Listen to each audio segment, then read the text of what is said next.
This option, government buildings, equals 40 million people with homes, 314.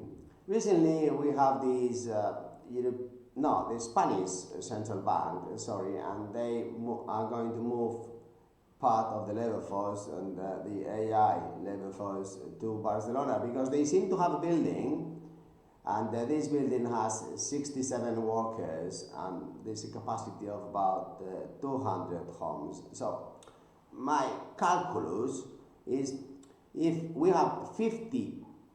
So, and the first thing to say is thank you very much indeed, Governor of the Spanish Central Bank, because you are making use of this building now for AI purposes. And but did you stop the printer? That's the main question, isn't it?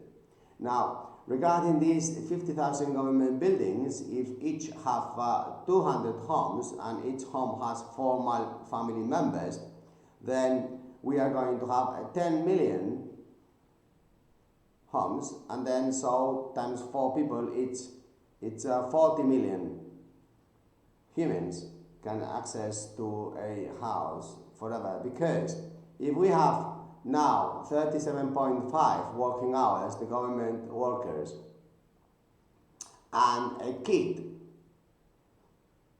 can use 24/7 this home, which is 168 hours, that's 4.4 times more utility.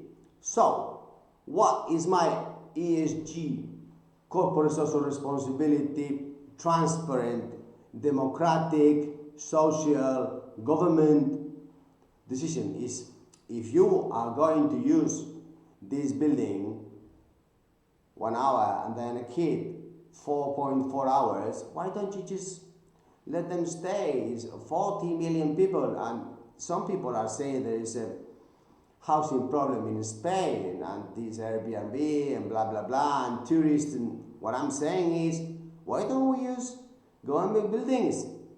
Is that the right decision that humans should make? Thanks for your time.